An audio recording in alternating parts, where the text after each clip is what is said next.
May idea ka ba, Elios, kung saan pupunta itong blind spot? Well, actually, no, clueless ako dyan, no, kasi when you say blind spot, no, you can relate it to a lot of things. Pwedeng sa paniniwala, sa bagay-bagay na ginagawa mo sa buhay, aspeto ng buhay. So, I'm not sure kung anong blind spot ito, saan ito connected, logics, no. So, sa topic mo na blind spot, I am also blind. So, I'm waiting kung saan yan. Blind ka din. Blind ka rin dito sa magiging topic natin, ano? Oo, sige, pag-usapan natin ito. Kasi, kaya ko naisip tong topic na to. Kasi may nag-chat sa akin kanina. Kanina lang, siguro mga alas 3, alas 4. Kalimutan ko na eh. Sabi Mm-mm. niya, may pinost siya sa aking link. And then, pinakinggan ko yung link. It just so happens si Brad Sani. And then, sabi niya, sa post niya, sa message niya sa akin, masama daw, mga nag-e-exit tapos natitira mga mabubuti. Kasama daw na pinili ng nag-e-exit. Kasamaan daw ang pinili ng nag-e-exit. Grabe, wala na konsyensya itong pinato, sabi niya. Silang gumagawa ng kalokohan, sabi niya. Napapabuntong hininga na lang po ako para mailabas yung kirot sa puso. Wala na masabi, sagad na. Ayun. Medyo nainis lang itong isa sa mga rason, paring Ilyos, kung bakit naisipan ko uli na sumalang sa live. Kasi itong mag-asawa na to, ano to eh, may kilala kang mababait at matutuwid ng mga kapatid sa MCGI, ano, Ilyos? Oo, madami. Sabi ko nga, kung baga sa 10, 7, maraming mabait na kapatid sa loob ng MCGI. Oo. Ibilang mo itong mag-asawa na to. At matagal na sila sa iglesia, mahigit 2 dekada na rin. Malapit na nga yatang magtatlo. Nakita ko sa kanila yung giliw nila sa paglilingkod sa MCGI at yung panahon at taon na ginugol nila sa loob ng MCGI, hindi mo naman talaga matatawaran. Ano? At hindi naman sila ordinaryo lang na basta miyembro. Nakapaglingkod din sila sa dulang ng mga apostol, sa dulang ng mga KNP. Ano? At itong mga kapatid Okay. na to, talagang dumaan din sa mahigpit na pagsubok at pagiging panatiko sa loob ng MCGI. And then, isa siguro sa mga frustrated na mga members, itong mag-asawa na to, at isa ito sa na-reconsider ko para ako magsalita dahil nakita ko yung pangangailangan na makausap itong mga kapatid na ito. At ito yung dahilan, kaya naman ako nag-live.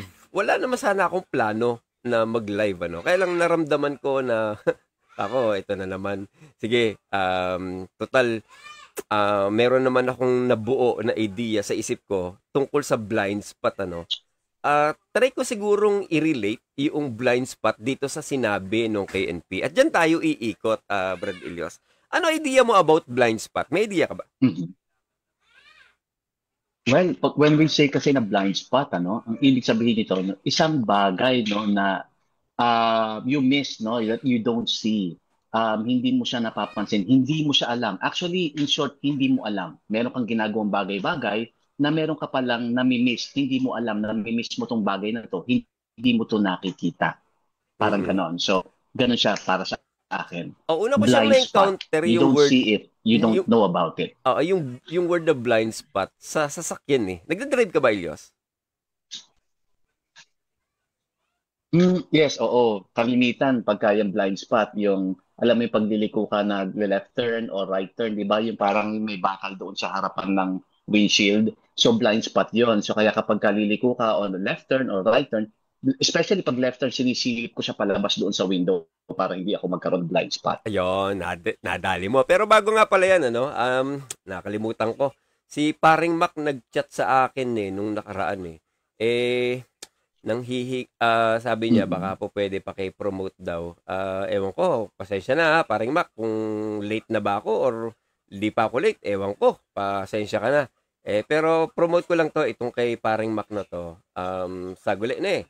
Ito yung kay paring Mac eh. Ayan, sabi niya rito, Philippine Pastafarian Church Post, um, we are celebrating National Nutrition Month with the kids of Duyan and your help would be greatly appreciated. as we aim to provide milk and rice for 80 children. And Duyan is dedicated to the care and management of children living with HIV. They also provide crucial support to the children's families who often face significant discrimination and stigma. We will be delivering the goods we collect on July 26, 2025, and their scheduled event. If you would like to sponsor a child or provide grocery items, please send us a message or send your donations using the QR code is provided in the comments. This collaboration is brought to you by Philippine Pastor Persian Church, Human SPH, the Roundtable ATSPH, Bears and Board Games, BDCC, ARC Initiative Collective for the benefits of Duyan. Yan. Philippine Pastor Persian Church. Yan. Yan. Ayan yung sinasabi ni paring Mac. You may send your donations using QR code. Yan. And going back dun sa ating topic for tonight. No, Jakes. Oh, go. Yes, oo. Gusto ko lang segundahan yung sinabi mo, no? I-reinforce ko lang yung sinabi mo. Of course, this is to reinforce, no, si kapatid Dabak, no? Ito yung kaganda projects, no, na nung lumabas tayo ng samahang ito, no, natuto tayo maka-appreciate ng mga ganitong samahan. Katulad nito nga, no, yung kila kapatid na Mac, no? Maganda na na-post ito. Bakit? Kasi para sa ikaliliwanag ng isip ng maraming mga nakikinig natin kasama, na hindi lamang po tayo titingin sa isang paniniwala na ating noong pinaniniwalaan, kundi itinuturo din sa atin, no, tignan natin ang ating mga kapwa, ng kanilang mabubuting gawa. Ma-appreciate natin at sana kung siguro God willing, no, BK, no, while you're reading it, Logics, no, I just realized, I'm just thinking of it, no, I'm not sure if this is gonna happen, yes or no, it's fine kung mangyari o hindi. Pero I hope someday in the future, maka-join tayo sa ganyan, Logics, no, yung maka-join tayo sa kagaya nila Pastor Mac, nila Brad Mac, no, na kahit sa maliit na paraan, makapagtulong din tayo kung ano man yung magagawa natin sa mga samahang ito.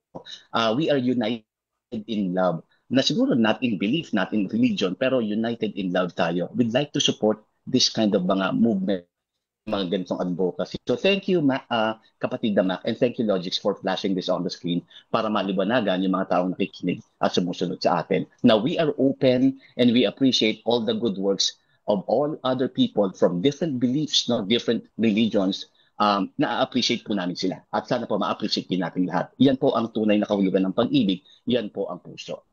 Ayun, Logics, thank you. Alright, thank you. Going back dito sa ating topic for tonight. Ayan, pinapakita ko sa screen. Next on Pause and Ponder, Blind Spot, which is Tuesday nga po, July 15. At yung nabanggit mo nga kanina, no, sa sasakyan, nagkaroon din naman ako ng chance na magkaroon ng sasakyan once upon a time of my life.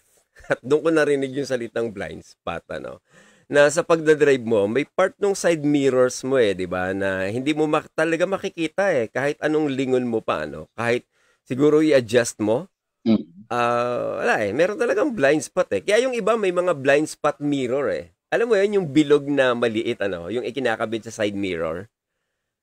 Nakikita mo naman siguro yes, yun, ano? exactly. No. Usually sa mga trucks, malalaki yan. Pagka yung malalaking trucks, kailangan nila yan. Para makita mo yung ano, yung better angle, ano. And relatively, hindi lang applicable kasi yung blind spot sa mga sasakyan. Yung blind spot kasi, yung mga bagay na hindi mo nakikita, applicable din sa atin no? Sa personal nating mga tao. May mga bagay minsan na hindi natin namamalayan. Meron tayong mga ugali pala or mga pananaw, ano, na akala natin we are on the right track. But unknowingly, nagiging toxic na pala tayo sa iba. Unknowingly, nagiging sarcastic na pala yung dating natin sa ibang mga tao. Ano?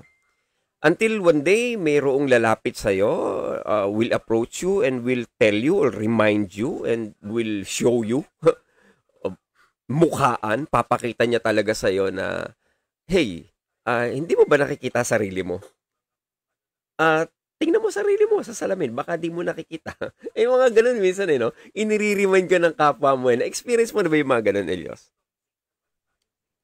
Oo naman. Actually, ang daming ganyan ngayon. Even nga sa mga posts mo lang ang daming gagawa ng ganyan tila ba, no, itong mga taong ito, no, ang tingin nila sa iba nilang kapwa, yung kapwa nila, bulag sila at nakakakita. Pero unknowingly, just like what you said, DK, no, they don't realize that they are the ones who has the blind spot sa kanilang paniniwala, no, sa kanilang mga sinasabi, sa kanilang mga ipinipilit, no. These are the kind of people not only blinded on a single spot or on a certain spot. Well, I can say, no, logic, no, these are blinded people. So, yes, exactly, no, may talagang mga times na doubting sa iyo. Normally, kadalasan magulang ko na experience ko yan, na sinasabi sa akin, Elios, naririnig mo ba sarili mo? Nakikita mo ba sarili mo sa sinasabi mo? Naririnig mo ba yung sarili mo? Oo, So, yan. Yung kapag mga ganyan, sinasabi ano? yun ng magulang ko sa akin, Yung mga ibig tipong sabihin, ganyan. oo, they're making me realize my blind spot, no? Kasi I have my own reasoning, and then sasabihin ko, and then sasabihin ng mother ko o ng father ko, anak, naririnig mo ba ang sarili mo? Nakikita mo ba yung sinasabi mo? Naririnig mo ba ang puso mo? Yun ang blind spot. Ibig sabihin, they're trying to make you realize something that you don't see because you are preoccupied seeing the thing that you only want to see. Your perspective or viewpoint are not open doon sa iba pang bagay. That's why you're blind. Oo. Yan yung magandang pag-usapan, ano? Kaya nga ito, pause and ponder, ano, Badilios. Sometimes we have to think, eh. Hindi ang lagi na lang is tingin natin tayo yung tama at sila yung mali.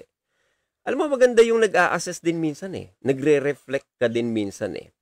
Maganda yung minsan umuupo ka sa isang sulok, sa isang tabi, and then, ako ganun, Badilios, eh.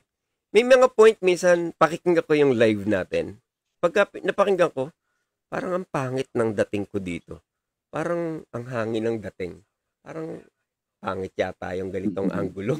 Pagka ganito ko siya sinasabi, parang bossy dating. Alam mo, minsan kinakastigo ko sarili ko eh.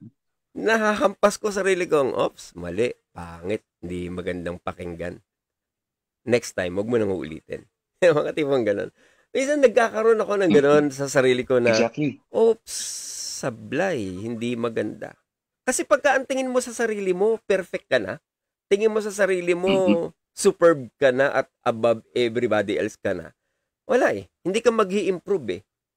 Yung pagka meron kang nakitang comment, agad, babalikan mo, babanatan mo. Pakiramdam ko, immaturity yung ganun eh. Kaya ako, pinag-aralan ko in the past, na yung mga comments na napapakinggan ko, okay, bakit niya ba nasabi to? Ito ba sinabi niya dahil galit siya sa akin o dahil follower siya nung ganun? Minsan kasi ganun ang nangyayari eh. Minsan ang tao, ang tendency, kung follower ka ni ganun, kahit meron kang tamang sinabi, hindi niya magawang i-like eh. Hindi kanya magawang i-support eh. Kasi, follower siya nun eh. Nagigits mo ba yung point ko? Kaya nga minsan meron akong nakausap eh, tanong ko sa kanya, Oo, kaibigan mo ba kako si ganun? Oo. Nakita mo na ba minsan na inilike niya yung post mo? Minsan ganun eh. Minsan, alam mo ba, kaibigan mo si ganun, kaibigan niya si ganun. Pero kung mo siya follower ni ganun, hindi niya inilalike yung post mo kasi follower siya ni ganun eh. Kaaway mo si ganun eh. Although may point ka, hindi siya supportive. Kumbaga, parang nagiging bias siya. Kahit tama ka na, mali sa paningin niya. Kasi, hindi ka kabalwarte ni ganun. Nagigits mo ba ka, Badillos? Yes, oo, totoo yan. Yung nga yung tinatawag na parang medyo may pagka-tribalism, ano? Hindi mo na nakikita yung buti o yung ganda ng iba, yung opinion o sinasabi o paniniwala ng iba, dahil loyal ka na sa iba, sa ibang kapwa na siguro sinusundan mo yon yung tao na yon, no? So loyal ka sa kanya. Kaya kahit kaibigan mo pa let's say si Juan, hindi mo ma-like yung mga post niya dahil ito'y kontra doon sa tinuturo ng kanyang sinusundan, kanyang iniidolo. So that's the Nadali problem. mo. Yon. Yes, nadali mo. Ganun minsan eh. Minsan, naisip ko, okay, negative yung mga comment niya sa akin. Bakit siya galit na galit sa akin? I don't know. Inaway ko ba siya? Or meron lang akong nasabi na hindi pabor sa paniniwala niya or paniniwala ng sinusuportahan niya kaya na siya galit sa akin? minsan, nagiging unfair ang tao eh. Nagiging early to judge a person dahil hindi nila nakikita yung the other side of the story. At ganun talaga sa tao. Minsan, hindi mo napapansin yung kabilang bahagi ng pagkatao ng isang tao. Ang nakikita mo lang yung frontal view, ika nga ano. At ganun talaga eh. Minsan, hindi natin nakikita yung blind spot. Kaya nga blind spot eh, no? Minsan, pagka nakita mo, mas nare-realize mo, okay, ganun pala. Minsan, nagkakaroon ka ng realization pagka nakita mong buo yung kabuuan ng isang istorya. Di ba ganun? Exactly, DK, no? Yung blind spot, parang kung maihahambing natin, parang ito, no? Makakakita ka ng isang bahay, yung facade ng bahay, no? Yung facade, yung harapan, walang kakulay-kulay, as in talagang hollow blocks lang siya, no? Talagang simento lang na walang kulay, no? Mukhang ang dumi. Pero yung palang loob, napakaganda. So that's also an example of blind spot, no? Kaso, hinahatulan mo na yung bahay ayon sa nakikita mo sa labas. Pangit itong bahay na to kasi simento lang, oh, hollow blocks. Hindi man lang pinormahan. Yung pala, hindi importante doon sa may-ari ng bahay kung anong itsura ng panlabas na anyo ng kanyang tahanan. Hindi ang loob ang mahalaga sa kanya, especially ang mga taong nakatira rin doon. Bukod sa maganda ang loob, magaganda rin ang mga taong nakatira roon. Maganda ang kalooban. So, that can be considered as a blind spot. Kaya ang bilis ng ibang humatol, ayon sa nakikita ng mata, ayon sa naririnig, well, tama ka, no, logics, no? It takes, no, practice, no? This requires a trained mind, no? A disciplined mind, no? Kaya tama yung ginagawa mo eh. Tama rin yung title nito, no? You need to pause and ponder, not just every once in a while. You need to pause and ponder always.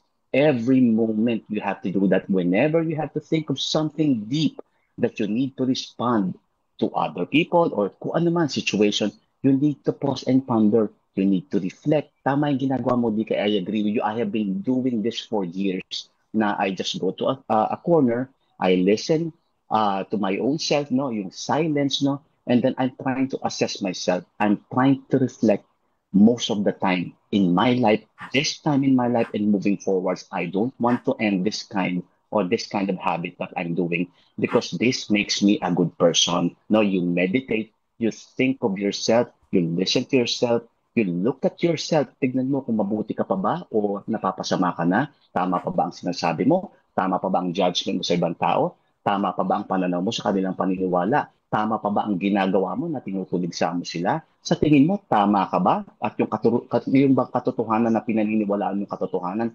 totoo nga ba talaga yan? At ipipilit mo sa kanila? Hahatulan mo ba sila dahil iba ang kanilang katotohanan?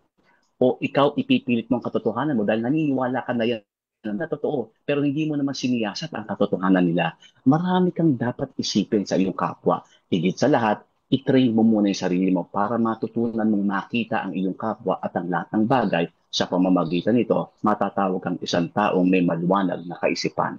Ayun, DK. Oo.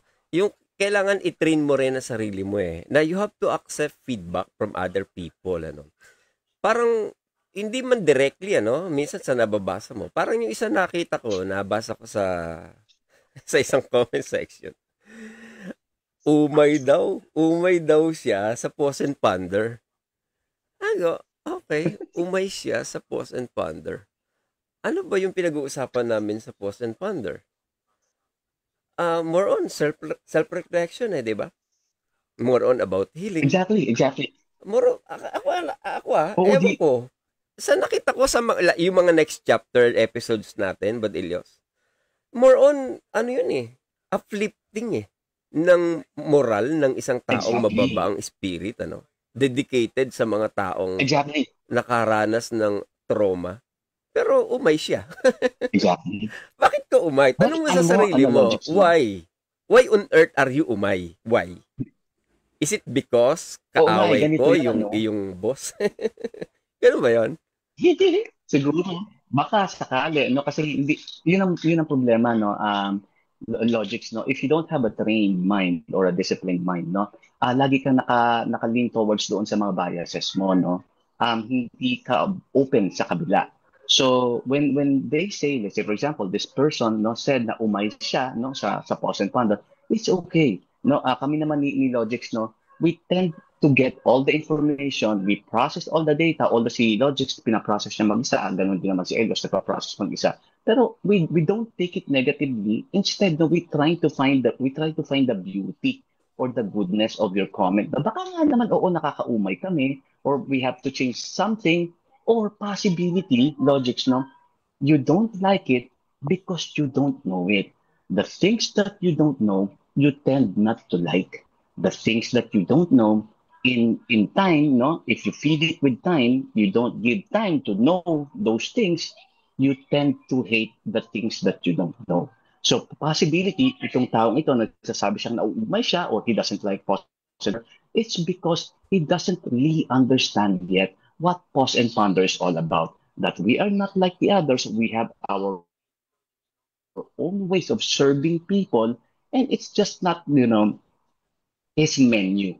So, kung maaari, tikman niya at magustuhan niya, then in time, he will say, uy, masarap din naman pala ang sinaserve ng pause and ponder. And now that I do understand it, I change my mind, no?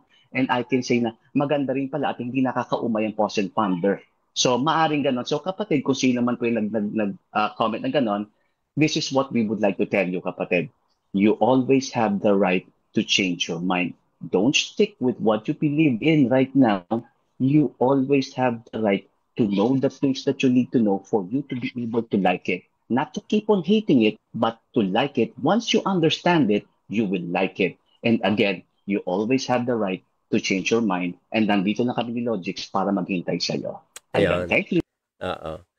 Minsan kasi, pagka hindi mo nakikita yung blind spot, makakahon ka na lang talaga ng paniniwala mo at hanggang diyan ka na lang. Magiging stagnant ka na lang sa paniniwala mo na ang tingin mo sa sarili mo, ikaw na lang lagi ang tama. At yung iba mong kapwa, lagi na lang mali. At wala ka nang i-absorb na manggagaling sa ibang nagsasalita kasi inakusahan mo na sila kaagad. At maganda yung uma-accept naman tayo ng feedback. Sabi ko nga sa'yo kanina, minsan hindi natin nalalaman nakakasakit na tayo unknowingly. Halimbawa, yung mga palabiro, may mga palabiro di ba?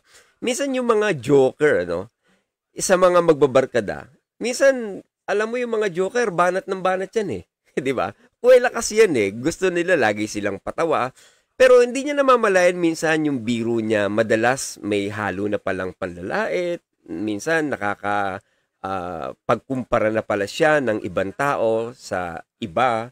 Minsan ang akala niya natural humor lang para sa kanya. Ganun ako sasabihin niya, maybe. Pero minsan di mo nare-realize yung tropa mo, bigla ka na lang i-message privately at i-approach ka at sasabihin, oy, pare, boss, Brad, alam mo, medyo nakakababa na ng self-esteem yung mga biro mo sa akin. Parang hindi na nakakatuwa. Di ba, Minsan, i-approach ka directly ng mga taong ganun At yun, pagka sinabihan ka ng ganun, take it positively. Huwag kang magdamdam. Dahil para yon sa ikabubuti mo. Para maintindihan mo, nakakatapak ka na pala ng kapwa, hindi mo pa alam. That is because meron kang blind spot. Gets mo, boss? Ayan. Gets daw ni Elios. Thank you. So, yung mga ganun, na mga blind spot, hindi lang naman sa kaibigan or sa sasakyan, gaya ng pinag-usapan namin ni Elios kanina. Minsan, applicable din yun para sa mga, maybe, organizations, lalo na yung mga leader mo, mga nasa alte syudad, ika nga, yung mga nakaupo sa pwesto at sa mga luklukan ng kaharian, yung mga meron talagang kapangyarihan, yung mga leaders na minsan namamahala sa kanilang nasasakupan. Minsan, di nila nakikita yung needs, yung struggles ng mga tao sa ilalim nila. Siguro, maybe, kinain na sila ng kapangyarihan, binulag ng kanilang karangyaan, yung pera, maybe, nabulag yung mga mata nila sa mga tauhan na nakapaligid sa kanila. At marami na siguro silang mga nami-miss na bagay. Minsan nawawala na yung empathy, nagiging blind spot na yung mga tao sa laylayan ng kanilang kapangyarihan. At siguro, Elios, paarig ka naman doon, di ba? Minsan may mga CEO, minsan ganun eh. Yung lumaki na yung kita, yung lumaki na yung kanyang kumpanya. Yung kanyang vision, naging ang focus na lang lagi doon sa pakibig eh. Minsan, yung kanyang mga tauhan, hindi niya na nakikita. Hindi niya na napapansin na yung workload pala ng kanyang mga employee is masyado nang dumodoble. Minsan, underpay pala yung kanyang mga tauhan. Minsan, yung mga feedback or comments from HR, wala, hindi niya na napapansin. Ang nangyayari sa kanya, sarili niya na lang yung nakikita niya, pero yung hirap at mga taong sumusuporta sa kanya sa pagtataguyod ng kanyang kumpanya, eh hindi niya na yon nakikita. At dun sa mga punto na yon, may blind spot pa rin eh. Di ba, Elios? Ano? Oo daw, sabi ni Yes, Elios. DK, Ayun. oo, I agree, no? Kala ko na wala ka na eh. Oo, ay, oo, agree, DK, no? Logics, no? Talagang ganun, no? Mayroong mga entrepreneur, no, na mga business people, no? Simula sila na, let's say, for example, they started from zero, no? They had a few people, let's say 5 people, up to 10, and then it grows, no? Lumaki. Noong una, no, na-appreciate yung mga tao niya kasi talagang super hardworking, ano? Kasi yung kanyang puso iba pa, no? He has this mission and vision na, okay, we'll make this company grow, and while the company is growing, I'll make sure that you guys are also growing. So I grow, you grow, no? The company is not just, no, it's not just a company, it's a family. I represent the company, and also you represent the company. So you and me and the company, we are all one. However, as time goes by, ano, habang kumikita na ng pera, no, lumalaki yung pera, nag-iiba na yung karamihan sa mga business people, ano, nagiging money-centered na sila. Na yung dating mga empleyado nila na ang tingin nila ay talagang kapamilya, ngayon they're just, what do you call this, logics, no? Numbers. They see them as numbers, not the people that they love anymore. Hindi na ganon. So, yung employee niya, number one, na si Juan Miguel, dating love na love niya dahil nagpakasikap, nagpakasipag, dahil andun yung mission and vision. Pero dahil lumalaki na siya, from 5 people, naging 500 people, si Miguel hindi na niya binigyan ng halaga. Ang tinignan na lang logic kay Miguel, he's just employee number one. And he's indispensable. So meaning, pwede siyang matanggal kahit ano pa, no, kaya ko siyang tanggalin. Bakit? Kasi nawala na yung pag-ibig niya sa mga tao niya. Hindi niya na nakitang pamilya pa yung kanyang unang itinaguyod na kumpanya, kundi naging self-centered siya because he became money-centered, and that made him blind, no? Doon sa part na yun, na kahit na nagsasabi yung mga tao na hindi na kami masaya, wala na siyang pakialam doon kasi ang mahalaga sa kanya yung pera. Pero the question is, parang i-relate mo to sa MCGI, no? Marami ng closets, marami nakaka-realize. Pero bakit sila nag stay Logics? Because they love you. Because they love the owner. So, they tend to stay dahil kahit na ganun siya, kahit na nagbago siya, oo, medyo umokay naman ang pamumuhay ko. Hindi lang doon eh, dahil unang bahagi ng buhay ko, naramdaman ko para siyang aming kuya, para siyang aming ama na inaakay din kami dito sa kumpanyang ito at kami nagkaroon ng magandang buhay kahit papano. Pero nakita namin nag-iba man siya sa lumaon na panahon, yung pag-ibig namin sa kanya nananatili. So ito namang mga ito, DK, naging mga blind followers na kapag kami nagsasabi na sa kanila, alam mo ba yung boss mo, hindi na matuwid, magagalit na sila roon sa isang mga kasama nila na nandun din na, alam mo, napansin ko, si boss ganito na eh. Uy, wag kang ganyan. Wag kang ganyan kay kuya. Mabait si kuya. Love natin si kuya. Pero hindi niya alam, yung kasama niyang yon, nagising lang yon at sinusubukan lang din imulat ang kanyang mga mata. Pero hindi nila magawa dahil sa bulag na pag-ibig doon sa unang kanilang tiningala na itong kanilang tiningala, kanilang boss, kanilang pinuno ay nagbago dahil nagkaroon, nag-iba ang hugis ng kanyang puso na dati tumitingin at sumusunod sa katwiran, sa ikabubuti ng kumpanya, sa ikabubuti ng bawat empleyado ng kumpanya, iniisip niya na lang ang ikabubuti ng kanyang sarili at ng kanyang pamilya. Kaya nagtatag siya na isang kumpanya, hindi para magtayo ng ekonomiya at tumulong sa ekonomiya at tumulong sa mga taong tumutulong sa kanya, kundi iniisip niya na mga taong ito'y kailangan ako at pinaglilingkuran ako para sa pamilya ko. At nakalimutan niya na yung sinabi ni Kristo na kung gusto mo maglingkod, ikaw ang magsilbi. Pero ngayon, ang iba na ang nangyari. Ang nagsisilbi sa iyo ay yung mga iyong empleyado at hindi mo na sila pinaglilingkuran. Hindi ka na tumupad sa inyong unang kasunduan, ang iyong pakikipagtipan na sila ay patutunguhin mo rin sa kaunlaran. Ayon, DK. Ayan, yun nga yung sinasabi mo, these employers, they see the numbers. However, the people behind those numbers, minsan di na nila nakikita eh. Nagiging blind spot na sa kanila eh. And these people that should be valued, ito yung mga taong dapat mas pahalagahan mo eh. Pero ang mas napapahalagahan mo, yung pera mo. Mas nabibigyan mo ng atensyon yung kikitain mo, yung benefits ng kumpanya mo. Pero yung mga tao sa likod ng paglago ng kumpanya mo, minsan nababypass mo na sila eh. At maganda yon na mayroong mga tao sometimes na nagpapakita sa'yo ng blind spot mo for your growth, di ba? Kaya nga may tumawag sa akin nung siguro mga 1 week ago. Isa siyang isa siyang worker sa loob ng MCGI. Ayun. Worker siya. Hanggang ngayon, till now, worker siya. And then sabi niya sa akin, DK, yung pronunciation niya sa ganito, mali. Hindi ganyan ang pronunciation dyan. Ang pronunciation dyan is ganito. Okay. Good to know. Ayun. Okay sa akin yun eh. Maganda yung ganon. Yung you are much willing na makinig sa mga comments at saka sa sinasabi ng iba. Kasi meron naman talagang iba, basura lang. Na talaga namang walang sense eh. Makapang-bash na lang eh. Pero meron naman talagang nagbibigay ng comments sa'yo, i-reconsider mo eh. Dahil alam mo, for your own good. At we respect those kind of feedback.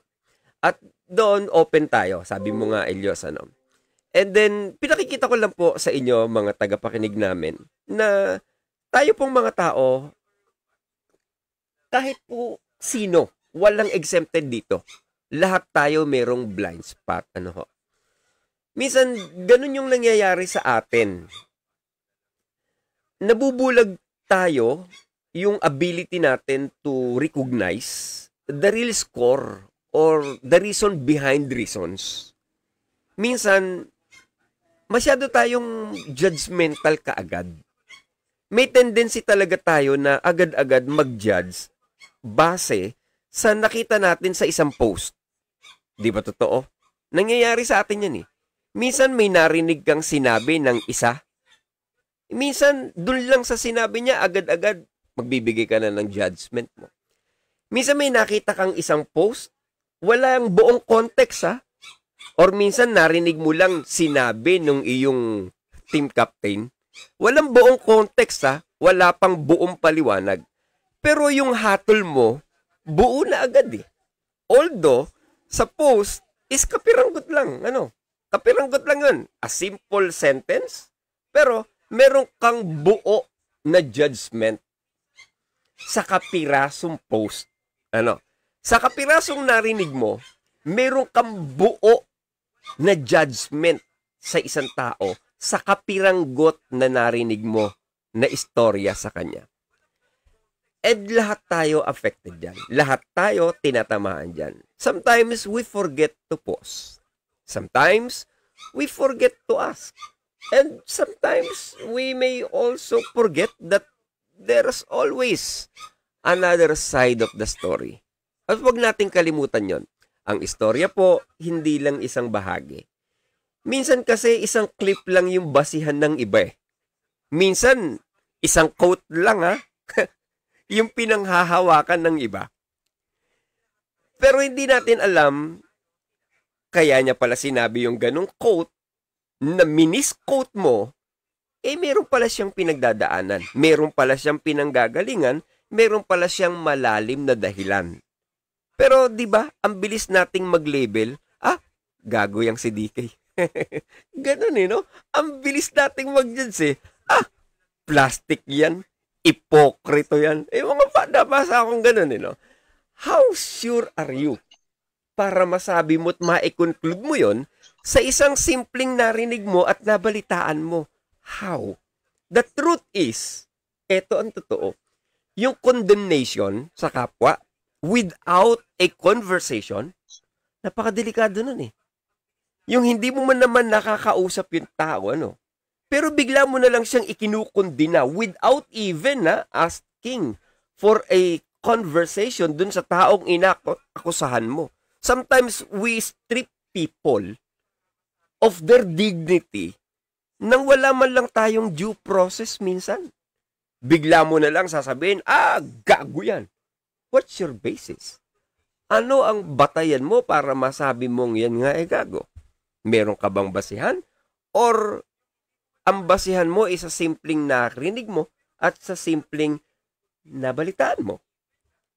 Tapos kapag nalaman na natin na yung buong kwento pala ng isang taong ito, malalim pala ang pinagdaanan, ano ka ngayon? Saka ka manghihingi ng sorry, pasensya na, hindi ko kasi alam Wala na. Sira na buong pagkatao ng tao sa kanya.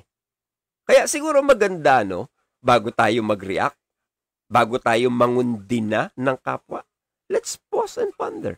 Dahil hindi lahat ng naririnig mo, buong katotohanan. At hindi lahat ng nakikita mo, kumpleto na ang larawan. Sometimes, we have to sit in one corner of our mansion, sa mga uncomfortable space mo, at sabihin mo minsan, maybe I don't know yet. Pangit kasi yung alam mo na lahat. Pangit kasing isang karakter ng tao na hindi ka mahapayang gatang. Na ang tingin mo, pagka ikaw ang nagsalita, absolutamente totoo na kaagad. At dangerous yan dahil yung mga followers natin, maaari susundan ka kaagad. Dahil ikaw ang pinagkakatiwalaan. Ayun, nagagets mo ba yung points ko, Elias?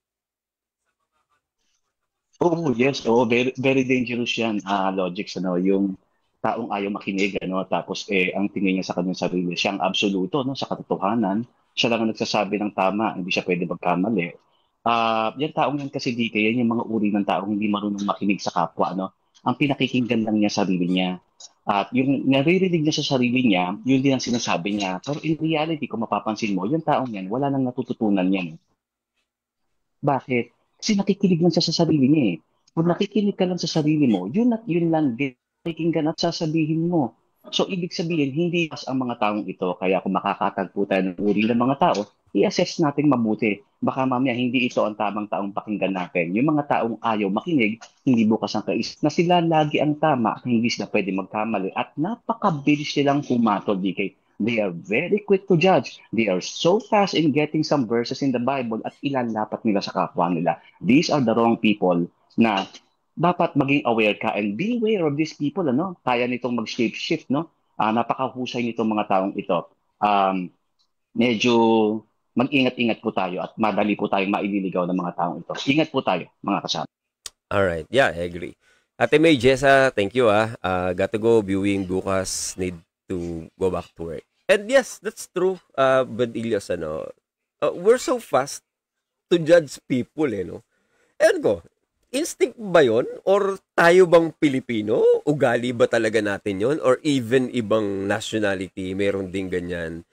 Yun kasi minsan ang nangyayari sa atin we are not excluding ourselves, Sinasama natin ang ating sarili. And this is things to ponder, Not to accuse anyone, wala kaming pinipinpoint na kung sino man, baka mamaya saluhin na naman to ng mga mananalo, Minsan maganda yun yung nagre-reflect ka din minsan Yung at tinitingnan mo na rin ng sarili mo na minsan nawawala na kasi yung yung willingness to understand where someone's really coming from.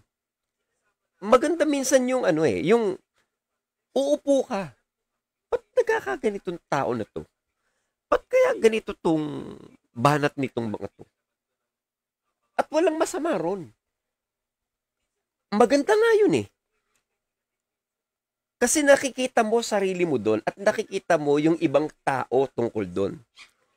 Minsan nawawala sa atin yung yung compassion na umunawa sa kapwa. Bakit ba nagkaganito to? Mm-hmm. Kapag kasi feeling mo ikaw lagi yung tama, minsan, hindi mo namamalayan, nawawalan ka na pala ng empathy. Nawawala na yung ability mo na magtanong muna bago ka manghusga. Hindi mo napapansin nakakaapak ka na pala ng ibang tao habang ang tingin mo kasi sa sarili mo is masyado ng mataas. Hindi mo namamalayan yung mga tao sa laylayan mo natatapakan mo na pala. But again, it's okay. Kung sakali man halimbawang maging biktima ka ng mga taong nambabas sa'yo, it's okay. As I've said before, once you're exposed to social media, yun eh. That's it. Dala mo na lahat yan. Hindi ka na lang basta tao. Once na, ano tawag ni Brooks doon? Social media influencer. Tama ba yun? Tama ba yun? Oo, medyo. Yes, Public figure. Public person, ano? Yes, influencer. Influencer, ano? Yes. Ganun talaga. Kung sa alba, kasi naging influencer ka eh. Nagsasalita ka na sa likod ng mikropono eh. Hindi ka na basta-basta tao lang, ano? Para ka nang naging target board, ika nga, ng mga taong nakikinig sa'yo, ano? Lalo na yung mga nakikinig sa'yo eh, nag-aabang lang na maipupuntos at maipipintas. Kaya nga may ginawa akong disclaimer, hindi ko lang naipakita kanina eh. Alam mo yung disclaimer na ginawa ko? Meron akong disclaimer dito eh, Ilyos eh. Hindi ko lang naipakita eh. Gusto mo basahin ko na lang? Eto. Basahin ko na lang ha. Sige, oo naman. May disclaimer ako ditong ginawa eh. Eto, basahin ko na lang ha. Papakita ko na lang next time. Important disclaimer. Eto. Nagsaguli na eh. Eto. Ang live stream na ito ay pwedeng makairita. Ay gawin nating pang voice over. Warning. This program is habit forming. Ang live stream na ito ay pwedeng makairita sa mga taong fault finders. Kung trip mo yung mamuna ng maliliit na pagkakamali, makabubuting wag mo na lang itong panoorin. Maiinis ka lang. This is your official trigger warning. Ayun. Official trigger warning po namin ito sa mga taong fault finders. Ang live stream po na ito, again, ay pwedeng makairita sa mga fault finders. Kung ang trip nyo lang po mamuna ng maliliit na pagkakamali, mabubuti po ngayon pa lang. Wag nyo na po kaming panoorin dahil maiinis lang po kayo. Dahil marami kayong makikitang maliliit na pagkakamali sa amin. And this program is not suitable para sa kagaya mo. Again, this is your official trigger warning. Gets mo ba, Bradillas? Yes, oo, agree Logic. Totoo yung kasabihan, no? I'm not sure if you would agree. Pero ako, for me, this holds true, no? Na nobody's perfect. So, kung walang perfectong tao at alam natin na ang nasa likod ng post and founder ay mga tao rin, so ang post and founder, pwede natin i-consider na hindi rin siya perfecto dahil wala mga taong perfecto. So ganun din kami ni Logix, di kami perfecto, kaya kung meron na kami mga maliit na pagkukulang, pagpasensyahan nyo na. At sana ang inyong makita ay yung aming mga nagagawa namang mabuti para doon sa aming kapwa. Yun. Thank you. Sana makita yung mabuti, no? Pero hindi, magugulat ka eh. Alam mo yung isang comment na nabasa ko, pangalan nun, tumatak sa isip ko yung pangalan, JM Abilino. Sino man siya, okay lang sa akin eh. Sabi niya kasi, dilulo daw ako eh. Natatawa ko nung sinabi, talagang ramdam mo yung pait eh, sa kalooban niya eh. May laway para ako ni Bes, dilulo daw ako. Well, sa akin, okay lang yun. Imagine, yung lahat ng pinagdaanan ko, Elios, yung 30 taon na nasa loob ng MCGI. And then, nahikayat ni Adele na magsalita live. Nagpilit magbago ng boses. Nagsakripisyo. Lahat ng pinagdaanan ko na yon, lahat ng lakas ng loob na nilaklak ko para lang magsalita at manindigan.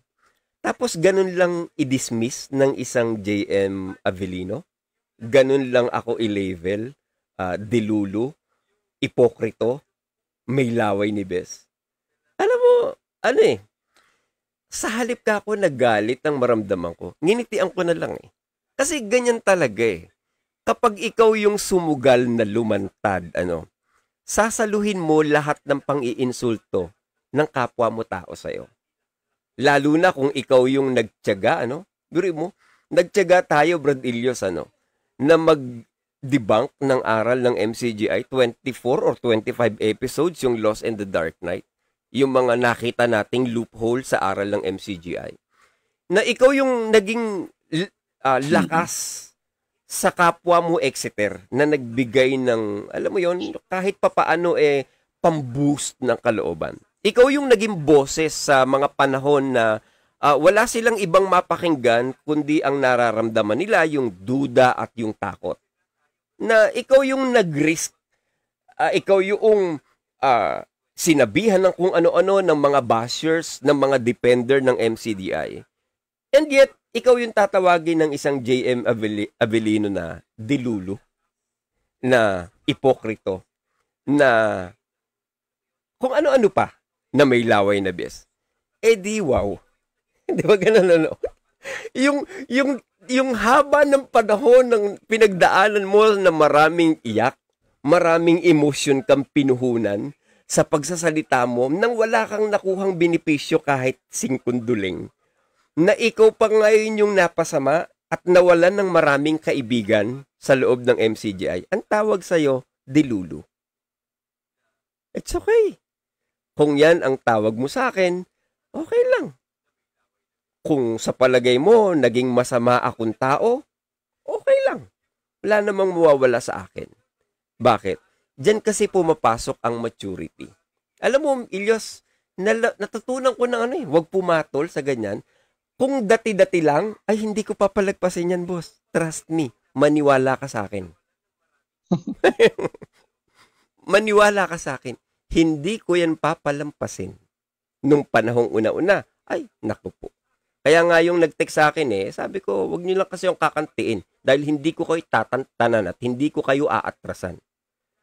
Ay, kaya lang minsan nare-realize mo, pag pinatulan mo, gulo lang At minsan dyan nga pumapasok yung sinasabi ko sa yung maturity. Na hindi ka nakagaya ng dati, hindi mo na kailangan patulan lahat. Maganda yon, yung nag-move forward ka. Yung may progress ang pagkatao mo. Hindi yung pag-exit mo ng MCGI, na natili ka na lang na ganyan. Mula nang nag-exit ka sa MCGI, ganyan ka na hanggang ngayon ganyan ka pa rin. Wala nang progress na nangyari sa buhay mo. Again, hindi mo kailangan patulan lahat. Hindi mo kailangang ipaliwanag ang buong journey mo sa mga ayaw naman talagang makinig ng istorya mo. Kasi at the end of the day, alam mo kung sino ka. Alam mo kung bakit ka lumantad. At alam mo rin kung para kanino mo yan ginagawa. After all, mas kilala ko sarili ko kesa sa pagkakilala mo sa akin. And mind you, or maybe, tandaan mo, others people's voice does not define who you are. Kung mo ba nakita mo yung isang bahagi ng pagkatao ni Lost is yun na si Lost as a whole? Hindi porket may narinig kang isang side ng kwento, akala mo na yun na yung buong pagkatao ng isang tao. That's not just unfair. Hindi lang yan unfair na judgment sa kapwa, napaka-shallow ng judgment mo, kapatid. Hindi mo kasi po pwedeng sukatin ang isang tao base lang sa iisang eksena. And you don't know the battles that I've faced. You don't even know the decisions that I've made or the reasons behind my silence. You don't know that. And I don't have the obligations to tell you what's the reason behind. Wala akong obligasyon at pananagutang ipaalam sa'yo. And you don't even know who I am. So, before you put a label to someone, to Elios, or to anybody else, ask yourself first, do I know the whole story? Because, if not, kung hindi mo naman alam ang buong istorya, maybe, or just maybe, madali kang humatol sa kapwa mo tao. At diyan na nga pumapasok yung blind spot na maaari hindi mo nakikita. Maaari, masama kami sa'yo. Pero pag tanong mo kami sa nanay ko, tanong mo kami sa tatay ni Ilyos, tanong mo kami sa kapitbahay namin, tanong mo kami sa kaparangay namin, sila magsasabi sa'yo kung anong person meron kami. Pero sa'yo, masama kami. Dilulo kami, gago kami, buwang kami, ipokrito kami. And that's normal. Naiintindihan ka namin. Kasi hindi naman lahat ng bagay alam mo. Dahil meron kang blind spot na di mo nakikita. Gets mo yun, Elios? Yes, oo, ganda no'n, DK, Dojix, no? Minsan, yung napakabilis mong humatol, na gaya nga ng sabi mo, no? You don't really know me. Kumbaga, siguro ang nakilala mo lang sa akin, kapiraso na aking sinabi, and then you put a label, no? You hurriedly put a label sa akin without really assessing or knowing sino ba talaga si Logix, no? Ano ba ang kanyang pagkatao? Ano ba ang kanyang pinagdaanan? So nawala na kasi sa kanya, Logix, yung empathy, no? I'm not sure if this is the right term, yung apathetic, yung parang wala siyang kiber sa mararamdaman ng tao, sasabihin niya yung gusto niya, ilalapat niya yung gusto niya, ihahatol niya yung gusto niya. I think these are the people called apathetic, no? Hindi sila empathic. So, hindi kasi yan gagawin ng isang empathic person eh. Very compassionate kasi ang mga empathic people, ano? Hindi sila mabilis humatol, umuunawa sila, tinitignan nila lahat ng side. And, oo, logic, ang ganda nung sinabi mo, no, na ang bilis mong humatol. Hindi ka na nagtatanong, kilala ko ba talaga lubusan ang taong ito? Kasi bakit? You also need to reflect. You need to pause and ponder. After mong hatulan, let's say for example, sabihan mo si Logix na, dilulo yan, ipokrito yan. O si Elios, dilulo yan, ipokrito yan. Kung ano-ano ang paniniwala niyan. Tignan mo rin sa sarili mo. Itanong mo rin kaagad sa sarili mo. Kagaya rin ba ako ni Elios? Kagaya ko rin ba si Logix? Kung kagaya ko pala siya, ba't ko siya hatulan? Kasi ang kahulugan, pati sarili mo, hinahatulan mo without you realizing that you are judging your own self because of your lack of empathy, your lack of understanding for other people. So you're judging yourself. It says everything about you, not to that person. Why? Because you don't know the real score of that person. You don't even know him, kumbaga wholly. Pero you're judging him quickly. It says everything about you and you are judging your own you. Yun ang blind spot mo. You are judging your own self. Ayan. Ayun. At yung mga sinasabi natin na yan, nakakaumay yan, Elios. Umay siya dyan. Ayaw niyang naririnig yung mga ganyan. I don't know kung ano yung mga trip nyo sa buhay, kung ano yung mga gusto nyong naririnig sa buhay. It's up to you people. But we are here, not for you. Sabi ko nga sa inyo, ang programang ito, alam mo, hilig ko yun, Elios eh. Hilig ko nung nagka-college ako noon. Kasi, fan ako ni Kuya noon eh, dati. Kasi taga ABS-CBN si Kuya eh, no? Ito na naman, may laway ka ni KDR. Mababas na naman ako eh. Kaya dati nasabi ko, mabait naman si Kuya. Naku, nabas ako noon sa Reddit. Nang nabanggit ko na mabait naman si Kuya. gusto yata na sabihin, masama si Kuya. Personal experience yun eh. At nakakausap ko, nakasama ni tatay, nakasama ni nanay. So, ano gusto nyong gawin? Personal experience yun eh. Kaya ako nasabi, masama ba yun? Nasabihin kong yun ang naramdaman ko rin sa kapwa. Napaka-pathetic naman na magsasabing mali yung naramdaman kong ipinakisama ng tao. Maaari sa inyo, sa ibang punto, merong hindi magandang ipinakasama. Pero personal experience ko yung sinasabi ko, not as a whole. Personal ko yung experience. Ano ko noon eh, fan niya ako noon eh. Sa DZMM pa siya noon eh. Tuwa ako pagka nagvo-voice over yun. Gustong-gusto ko yan eh. Yung, ang bahaging ito hatid sa inyo ng Tanduay, the number 1 RAM. Yung ganun. Alam mo, kasi yung yung ano daw, yung pagvo-voice over, ang binabayad daw sa kanila, 5 second or 15 second their voice over commercial, abay nasa 1,000 eh. Sa loob ko, hindi naman ako, pangit naman ako. Tapos, hindi naman ako matalino. Bobo naman ako. Galing lang ako ng mababang paaralan ng tikay. Pero, pakiramdam ko na pag-aaralan yung boses eh. Bakit hindi ko kaya ikarir yung boses. Kaya nag-ano ko noon, nag-aral ako noon. Sabi ko, subukan ko yung gayahin si Kuya. Ginagaya-gaya ko siya noon dati. Yung ginagaya niya commercial na Jollibee. This portion is brought to you by Jollibee. Sarap ng panlasang Pilipino at ng all-new Breeze Power White. Yung mga ganon. Palagay ko, pwede rin naman yata eh. Bakit kaya hindi ko subukan? Alam mo, kaya meron ako natandaan nun. Eto, Elios siguro hindi naman. Siguro kulang 3 dekada na tong balita na to. Hanggang ngayong kabisado ko pa rin. Alam mo kung bakit? Kasi ito yung ginamit ko doon sa isang sa isang part ng school namin. Hanggang ngayon kabisado ko. Hanggang ngayon. Ginamit ko nga to noong in-interview ko ni Michael Fahatin eh. Kilala mo ba si Michael Fahatin? Oo, yung, mahusay siya pero marami siyang blunders, no? So, pero okay, kilala ko siya. Kasi nasa UNTV kami noon. And then, 4 kaming applicant sa UNTV. Taga Channel 4 pa yata yung isa doon eh. And then, news report kami ni Michael Fahatin. Ako, kabisado ko yun eh. Kasi, bahala ko yun nung college pa lang ako eh. Ayun.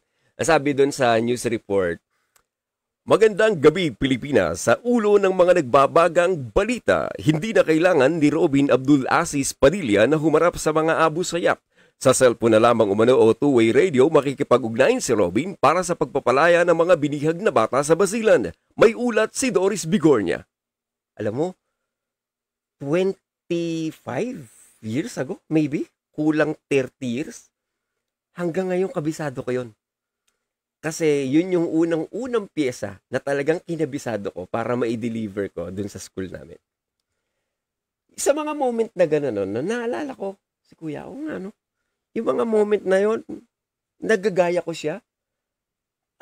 Fan niya ako, somehow, sa isang banda.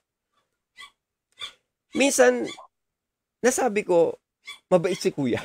Ako po, kinuyog ako ng mga tao. DK, anong mga pinagsasasabi mo? Katarata ka nakuhan. Minsan ganun eh, no? Minsan, hindi ka kasi kilalang buo eh. Hindi kasi nila alam buo ang istorya eh. Kaya ang bilis-bilis nilang mag-judge. Kaya nagiging biktima ka ngayon ng mga taong walang kiber na alamin ang pinanggalingan at pinag-ugatan basta kung ano yung nakita nila at hand, doon kanila i-judge. Na-experience mo na yung ganyang, Bardilios? Oo naman, dami. Dami niya dito. Na-experience ko yan. And of course, nung una, masakit talaga. Pero as time goes by, as you mature, no, natututo ka rin na you react less and you respond at a later time. Kasi nga, yun na nga, doon na pumapasok yung you need to pause and you need to ponder. Gaya nga nung sinabi ko kanina, I just wanted to reiterate about kay Michael Fahatin. For me, he's a very entertaining reporter. Though may mga blunders siya, which was, kumbaga, made sensationalized by the internet. Pero I did not stick to that. Ang lagi ko nakikita sa kanya, yung kanyang mga magagandang reports, yung kanyang mga i-endanger niya ng sarili niyang buhay kapag pumupunta siya doon sa mga medyo may gera, andun din siya sa mga bagyo. So yun yung nakikita ko sa kanya. Same as what you're saying now. Ganun din, kapag meron kang sinasabi sa tao, madali kang nahatulan. Bakit? Kasi there are such people talaga na fault finders talaga sila. Yun ang nature nila. And siguro, maganda rin itong tinatopic mo ito, Logics, not because you're trying to defend yourself, but you're trying to wake them up as well na mag-ingat po tayo at huwag tayo mabilis sumatol dahil hindi natin kilala o alam ang tunay na istorya ng painting o ng larawan na ipinta ng isang pintor na hinatulan mo kaagad yung kanyang larawan, pinatulan mo pati yung pintor nang hindi mo sila kilalang lubos. Ayun. Tignan mo, Ilsa, ako, nasyak ako dito eh. Kilala mo si Zoraida Sanchez? Oo naman. Sinong hindi? Sa mga panahon nating edad natin, kilala natin yun. Diba? Hindi naman lingid sa iba eh. Nagiging tampulan siya ng kutyaan eh, di ba? Totoo? Yes. Dahil sa kanyang itsura, di ba? Yun yung conditioning. Exactly. Ganun tayo minsan eh, mga Pilipino, lalo na, di ba? Pero alam mo, si Zoraida Sanchez, yung mga nanlalait minsan at mga mapangmata sa kapwa, Alam mo ba si Zoraida Sanchez? Kung ano ang kanyang education niya, boss? Oo, mataas ang pinag-aralan at hindi siya basta-basta matalinong tao siya. Alam mo kung ano, boss? Ano nga kaya? She graduated cum laude from the University Si of Santo Tomas with degree in journalism. mm, Kaya bago ka mangmata-mata ng kapwa, yung minamata mo, huy, cum laude yun. Bira, ano? Minsan, ganun tayo mga tao eh. Masyado tayong judgmental sa itsura ng kapwa natin no? Minsan, pag nakita mo, pipitsugin. Ako, ang tawag mo ron, yung feeling niya mataas. Mataas ang kanyang level at hindi mo siya ma-reach. Taga Forbes, taga Dasma, ang hilig niyang mingle. Alam mo yung kanta na yun? Sila'y mga babae na mahirap ma-reach. Matagas ang kanyang level at hindi mo siya ma-reach. Natatanda mo ba yung kanta na yun, Elias? ano yata yun? Andrew Ford Medina yata yun. Tama ba? Oo. Mga tao ganun no? Ang tingin sa sarili nila, ang tataas. Minsan, alam nyo, maganda, baba rin tayo. Tingnan din natin yung sarili natin. Baka masyado na tayong ang tingin sa sarili natin at tiwala. Masyado na lang na ganun. At dyan papasok yung ating usapan pagdating sa religion.